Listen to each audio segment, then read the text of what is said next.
They say this is a big rich town. Yeah, I just come from the poorest part.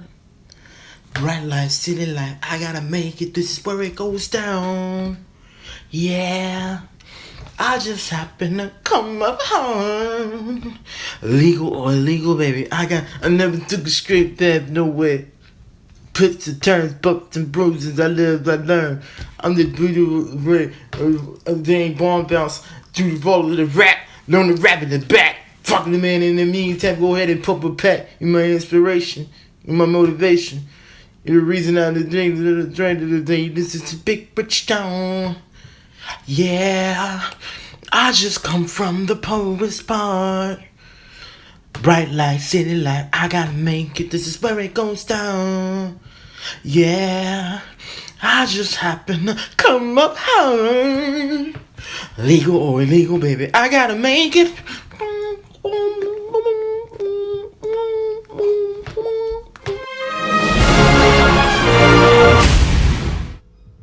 Whoa.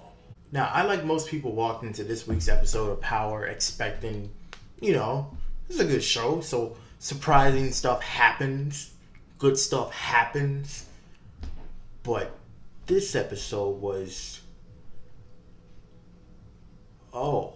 Usually, I won't have as much time this time to talk about things without getting into spoilers because it's just not easy right now because spoilers are exactly what this episode was about, and I need to get to the actual meat of what happened in this episode.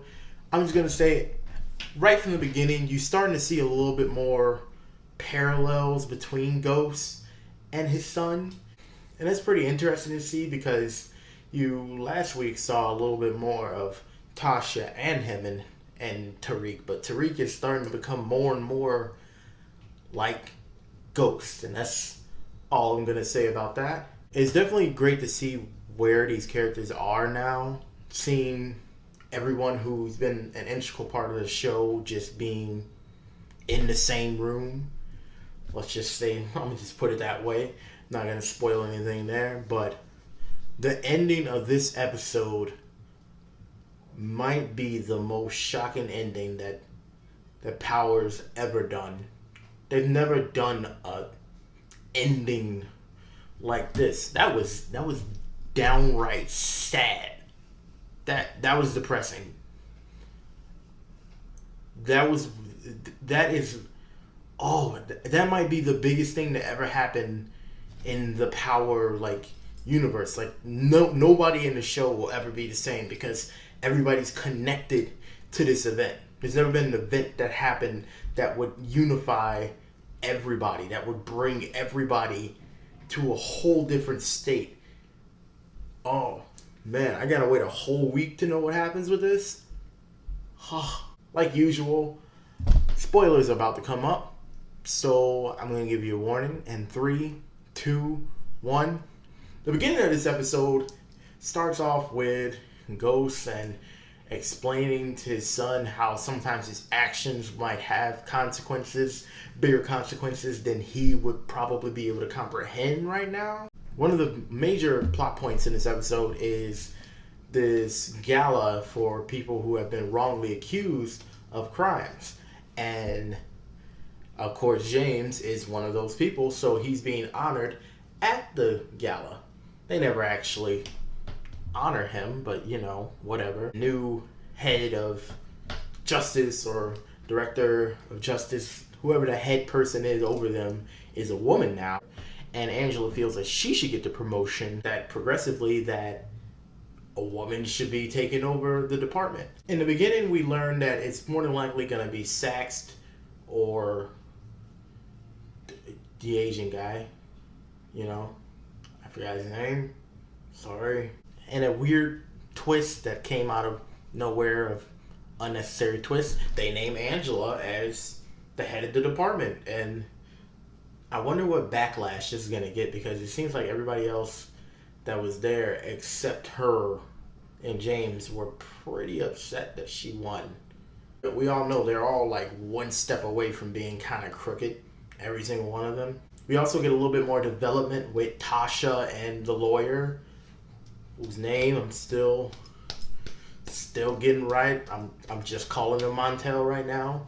I wonder if James is gonna notice that at this gala, both him and his wife are the only ones missing who got invitations to this gala. I'm just gonna say this once, and you can quote me on this. There's gonna become a day where Ghost has to kill Tommy. There's no way around it. I love Tommy. Tommy's one of my favorite characters, but he's becoming too much. He's ready to start a war with the Jimenez. He's not thinking when it comes to the drug game. He's just, everything he does is just reaction. He's not planning. He's not doing an action. He's always reacting. And that cocaine. Tommy and Ghost had a little interaction this week. Tommy's old high ass headbutts Ghost in the eye and kind of leaves a little bit of a mark that nobody notices. Tommy goes to meet his real father, who we obviously see is just as psychopathic as him from just the laughs. That's all it took, was just those laughs. Come to find out, he's actually connected to a Sicilian family, which I feel like might be sort of mafia-like. But I don't know how well Tommy would fit in with a mafia group. He's not that formal, you know. Now, Tariq's plot point this week is a little bit more serious than last week. I thought that this guy had something to do with Jukebox as soon as he came in and he was in the cop uniform. He's been in an episode before, but I don't remember him that well because when I was watching Power, I was like binge watching up until like season 4, so I didn't get to digest things every week as it was happening because I was trying to get to where we are right now. And wow, they killed Ghost's daughter. Oh, that was, it's like you saw that like somebody was gonna die. There was either gonna be Tariq or it was gonna be her. But the fact that they didn't even give you hope. They let you know that she died. So she got shot and you saw I wondered like if Tariq was gonna call 911 or say something. As soon as you saw that blood spread on the snow, you knew it. You knew that was it. There was no hope. It was done. Nobody in this show will ever be the same after this. Tariq, hopefully, finally, Tariq, the little piece of shit Tariq, that he'll just not be a piece of shit anymore. Maybe, hopefully. Stop lying for absolutely no reason whatsoever. Oh yeah, and Kanan. Kanan had about 2 minutes of badassery, I guess you can say. Because 50 Cent kind of makes himself look better than everybody else in the show. But one of the most interesting parts of that, I think Dre sent them to kill Kanan. Dre is trying to take over like the entire game. He thinks he is very underestimated, and rightfully so. He is underestimated. Not by the audience, obviously. But he's trying to take out Kanan. He knows Ghost is gone. And he's trying to take out Tommy as well. And hook up, I guess, with the Jimenez. I'm pretty sure I'm pronouncing that wrong, but now that Tommy's got all of his allies are like gone. Everybody's backed out because of Dre has set fire to that warehouse. Let's talk about that. Dre set fire to a drug warehouse and just, I'm guessing police didn't find the drugs that burned. I'm gonna pretend that Power is full of logic. Whatever. I just feel like if you burned a warehouse full of drugs, that there'd be some evidence that that warehouse was full of drugs. Just my take on it. Tommy tries to go back to Lakeisha, and Lakeisha has her little, that ain't me. Tommy out here having black couple problems. Poor Tommy. And poor Lakeisha, to be fair. Tommy obviously trying to use her to get money from the weave shop. But now I think Kanan knows that Dre is coming after him.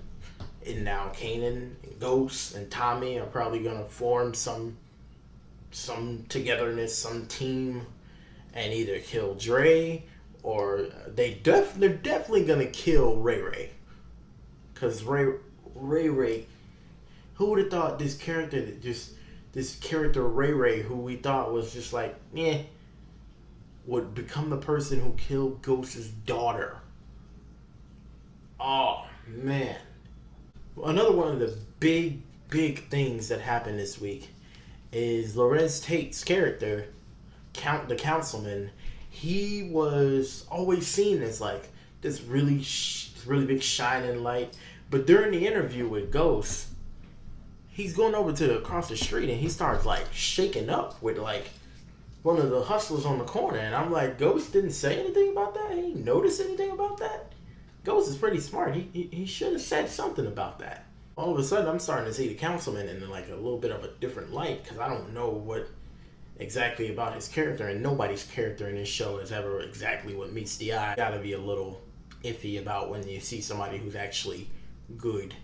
Honestly, without that moment, this episode probably would have gotten like a 7, maybe a 7 at best. But that ending, that was sad. All in all, out of everybody in this show who's lied and done all this terrible shit, I have to say Ghost's daughter might be one of the most innocent people in the show. And sadly, she's gone now.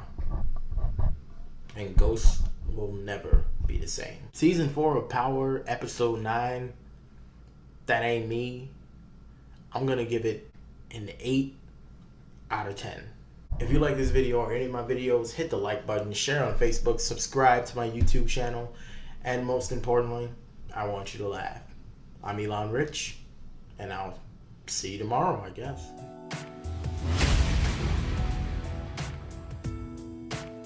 Now look at you walking in here looking all pretty and angry and mean and good.